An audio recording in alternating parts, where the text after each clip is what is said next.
Guys, welcome to Crypto Insight. I've been a professional options trader for 20 years, and about a year ago, I switched my focus from equity options to crypto options. Why? Because of the huge volatility and opportunity in the space. Trading Bitcoin has allowed me to multiply my capital in a safe way. And in these videos, I will give you the benefit of my experience and insight into how I'm reading the crypto vol market and using options to either hedge or speculate on future expected moves in the crypto space. Don't forget to subscribe and like the video, and I hope you find this content useful. Thanks.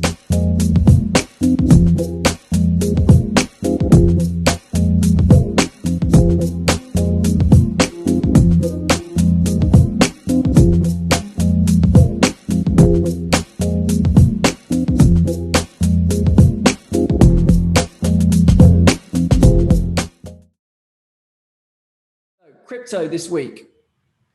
Last week, we noted the major options expiry, right? So we had said that, I'd said that, I looked at where the max pain had been in looking at the options market, looking at the open interest and things like that for April expiry in Bitcoin. And the max pain was kind of around that 52 area. And funnily enough, if we look at when we expired, which is this vertical line, we expired not too far, right? We got it down to 52, we bounced off it, but we expired there or thereabouts, around 53, 54,000, okay? And we had pretty much been range bound that entire week in the lead up. After we had that initial bounce over the weekend, or after the weekend, we were then range bound between 52 and 55 pretty much for the whole week into that expiry, right? Which I had suggested was likely because the max pain area was that 52 area. So I didn't think we were going to break that far away from that area, right? Now, as soon as we expired, what happened? We got the uplift, we got the break, and the market just became a lot more choppy, right? And it's managed to break away. It got as far as 60 or 59,000. It's pulled back. But the point being is now that that option expiry is gone, like we see in a lot of markets become a bit free to move again. And Bitcoin has done the same thing, basically, right? So another prime example of where expiries, big expiries with a lot of open interest can influence the price of markets and certainly influence the volatility of markets, basically. And that's an example of what we saw there. Now, ETH, on the other hand, absolutely exploding, right? So, I mean, there's not really any other word for it other than parabolic, right? So I've got the daily chart up here and I've basically said ETH goes parabolic. It does feel very overstretched here. You look at some of these momentum indicators, they're all in very, very overbought territory, kind of near their highs. So don't be surprised if there's a pullback, and there's a violent pullback at some point. If you are long, then putting some hedges in place if you haven't already done so makes a hell of a lot of sense. Outright shorts are just too dangerous though, right? So I wouldn't recommend outright shorts, certainly not in futures. We can talk about some potential option strategies that might be a way to play a pullback. But yeah, I would expect some sort of pullback is imminent in ETH because this is looking crazy stretched, right? I mean, if you look at the Bitcoin dominance, it's just crashing, right? So Bitcoin dominance, so Bitcoin market cap as a percentage of crypto market cap, absolutely crashing. It's done that since, it's been on that downtrend since the end of March, but it's really starting to accelerate, right? As you had the alt season, you had the alts going crazy first, and now you've got ETH going crazy, right? So, and Bitcoin's just kind of not really doing much. So that's dominance. Now, some of the reasons why, ETH has got so much attention and so much traction lately and is attracting capital away from Bitcoin, there's a primer that I've put in the Telegram chat. Basically, the conclusions or the highlights are, so Ethereum shares Bitcoin's characteristics of digital scarcity and security. It adds a substantial cash flow backed by flourishing use cases such as DeFi and the NFT community or economy, sorry.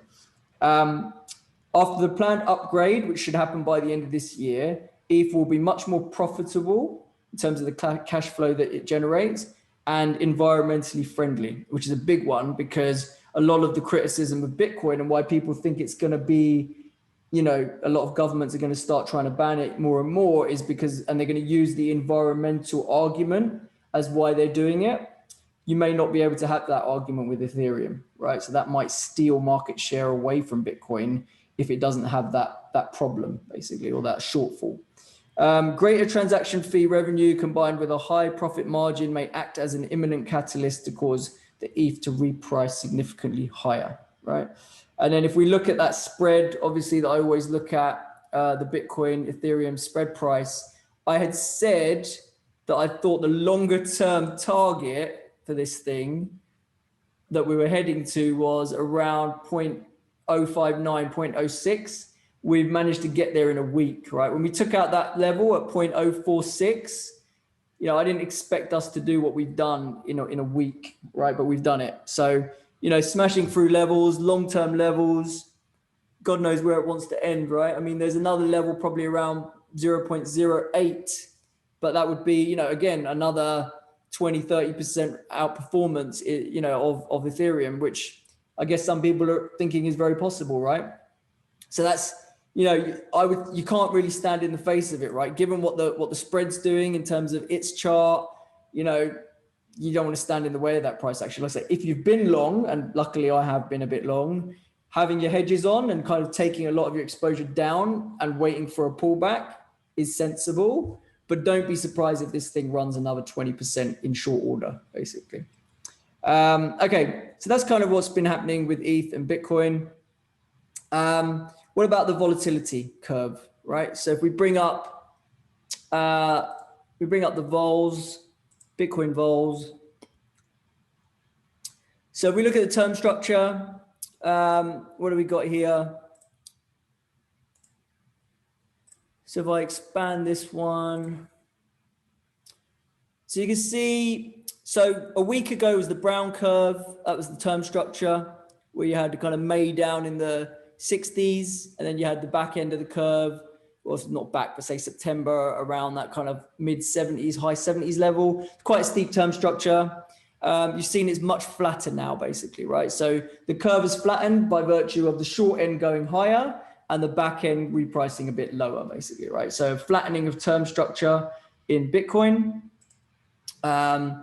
And why, you know, what could that mean? Or what is that kind of signifying? I guess the pop in realized vol, we have seen a bit more realized vol post expiry. So you could argue that the pinning effect of that expiry was kind of holding down short dated vol. And as we broke away from it, and particularly broke away to the upside, that front end kind of caught a bit of a bid. Whereas because the move wasn't that violent, like the long end vol, which was still quite elevated, has started to drift back down, basically, right? So that's kind of what we've seen there. The other thing to keep an eye on is skew, what skew's been doing.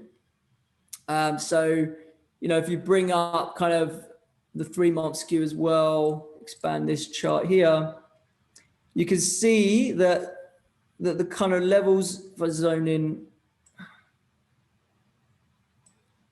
on the week, it's not letting me do it.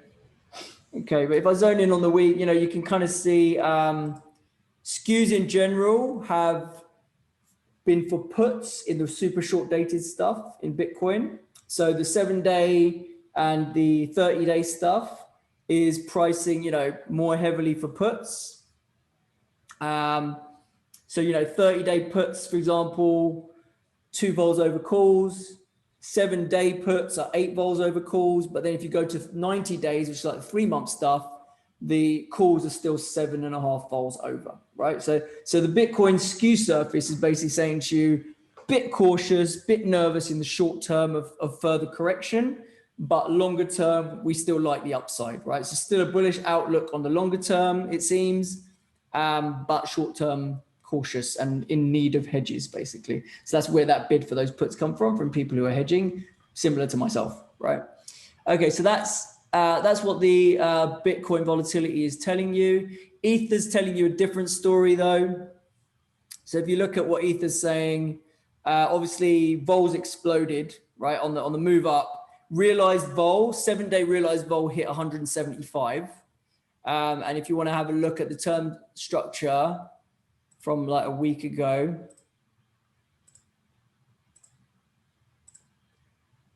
So, you know, you had vols in the kind of 80s and they've all gone above 100 in the front end, right? So they're 105-ish, you know, to 100 basically going out to September. So a massive pop in vol there, driven by a big move in spot and a big move in realized, right? Now, you also had some big buying flow. There's a large buyer of May 2,400, 3,200 strangles in 10,000 options about, you know, sometime last week.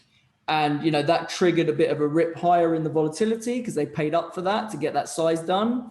And they're already in the money because they blasted through their 3,200 call strike, right? So pretty aggressive lift, but seems to have paid off, right, so far. Yeah.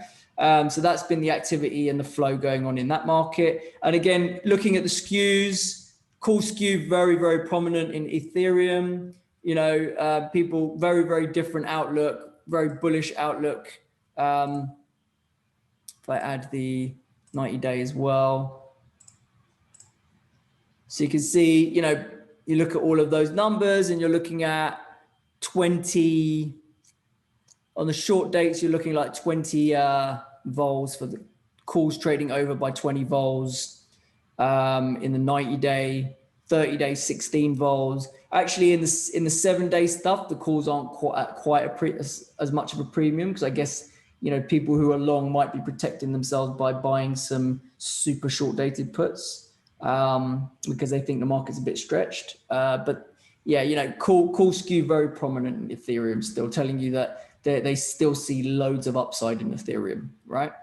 Now, if you wanted to play the short side because you agreed it was overstretched, the RSIs and everything are on the moon, and you just think like a pullback towards that 3,000 area would be healthy, then the only real way to play that sensibly would probably be some sort of put ratio in the short-term options, right? So if you bought maybe 1 or 2 week near the money puts and you sold out of the money puts ×1 or maybe ×1.5. I probably wouldn't go for 1/2 ratios because they're a bit too dangerous, I think.